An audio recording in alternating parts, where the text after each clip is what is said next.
We did not go to Afghanistan to nation build. And it's the right and the responsibility of the Afghan people alone to decide their future and how they want to run their country.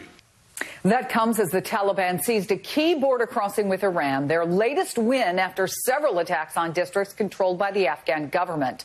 Courtney Kuby is all over this story. Also with us, Paul Rykov, founder of Iraq and Afghanistan Veterans of America. Thanks to both of you. So, Courtney, the president sort of contradicted the warnings that some military officials had been giving. How's the Pentagon reacting to this? Yeah, that's right. I mean, there were three contradictions, really. The first was this notion that the withdrawal has been sped up, or even that it's really going to go until late August. The reality is the vast majority of U.S. troops are already out right now, and that's been planned for some time. It was a security measure, and it was something that was put in place virtually at the same time the president announced that U.S. troops were going to be leaving. General Miller, the commander there, decided, look, to keep our men and women safe, we're getting them out quickly. The other contradiction, though, was the assessment, or two of the others, were the assessment that the Taliban is not necessarily going to take over. Well, yes and no. So the Taliban may not march into Kabul and take it over tomorrow or even next month, but they're already taking over large swaths of the country right now. And they're focusing on these more rural areas where the Afghan security forces just aren't as strong. They don't have the support from the central government, and it's much easier for them to move in and take over. The question is, does the Taliban actually want to come in and actually take over Kabul? Or do they just want to take over so much of the country that they sow instability, that they're able to go back to a negotiating table from a very strong position and then actually take over the government in a more legitimate fashion? That's one thing that we're not sure about. The other notion is this idea that President Biden said that the Afghan security forces, they're 300,000 strong and they can take on the Taliban. Well, that's kind of true as well. They're about 350,000, actually. They've been building to that for years now. The commandos are pretty strong. The Air Force has come a long way. But as I was just saying, the Afghan security forces, particularly the local police and the military in the more rural areas, we're seeing them lay down their weapons in some cases, hand them over to the Taliban and really fall back and retreat to hand over land to the Taliban. So the idea that they can actually defend anything more than maybe the provincial capitals and Kabul against the Taliban, that's really disputed by some defense officials who I'm speaking with, Chris. Paul, I know you know this. A lot of Afghanistan veterans say they have personally some very complicated, conflicting feelings about what's happening right now. But from a political standpoint, from a military standpoint, what do you make of how the Biden administration is handling this? I think it's a mixed bag. They've gotten some things right and they've gotten some things terribly wrong. I think most agree that it's time to get out, that the biggest threat to America's national security is not in Afghanistan. It's things like domestic extremism and cyber attacks.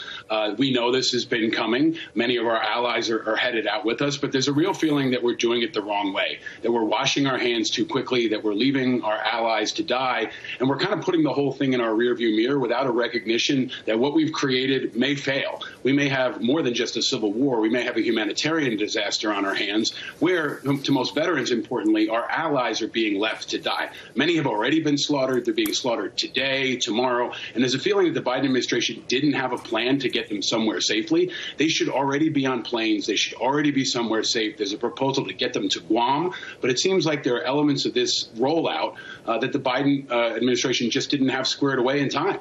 Well, let me ask you about that specifically, because the Pentagon is rushing right now, they say, to find places outside of Afghanistan to send thousands of translators until they can be brought to the U.S. Our Richard Engel spoke to one translator who was part of more than 150 combat operations, but he says he's been waiting 4 years to get his visa approved. You see him there. Richard looked at all the paperwork. Take a listen to what he told Richard. You helped the U.S., now the U.S. needs to help you. Yep. Simple as that. Yeah. Right now we need help, so U.S. Army, the U.S. government have to help us. That translator says, Paul, that his colleagues are already being killed. Is that part of your point? We can't afford to wait at all to get them out. Yes. It's more than a military and strategic imperative. It's a moral imperative for America. This is about the soul of who we are. And it's not just about Afghanistan.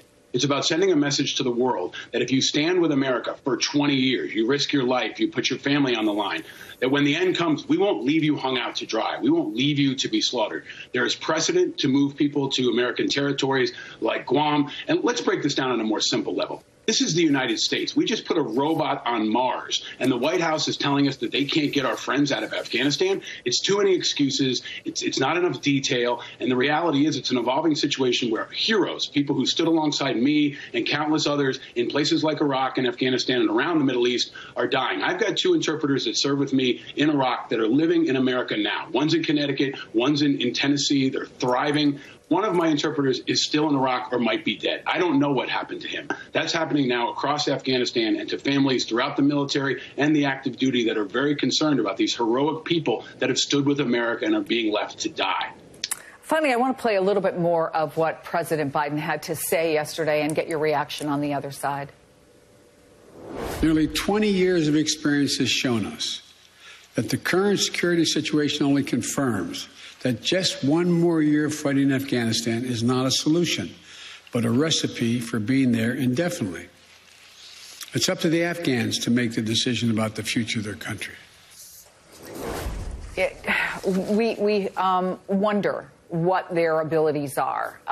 Courtney was talking about the fact about how well trained they are, how, frankly, how many of them there are, that the Air Force is in much better position, but then you also have in some of the rural areas people just giving up. What is your assessment, having spent so much time there, having talked to so many people, knowing it intimately? What is your very real assessment of what you are going to be watching for in the coming weeks and months? I think we're going to watch a deteriorating security situation and a slaughter and potentially a humanitarian disaster. I think Biden's got it half right. Yes, we have to leave. We understand that. We don't want a forever war. But how we leave is absolutely critical. And it's up to him not just to decide to move troops out, but how's he going to protect women on the ground? How's he going to protect our interpreters? What's he going to do about Pakistan? If the Taliban overruns the country and he loses the next election, is another American president going to send us back in? We have a history here. Many times we've abandoned the Kurds. We've abandoned allies in Syria. There's a real feeling here like we're talking out both sides of our mouth. And to people on the ground and people in the military, they feel like they've been jerked around for decades and even generations. So he's got to get it clear, and he's got to present a comprehensive plan for withdrawal that recognizes that maybe the Afghans won't do it. And then what are we going to do? That's the question he's got to answer if this continues to spiral downward. Paul Rieckhoff, Courtney Kuby, thank you so much. Fascinating discussion. We appreciate you.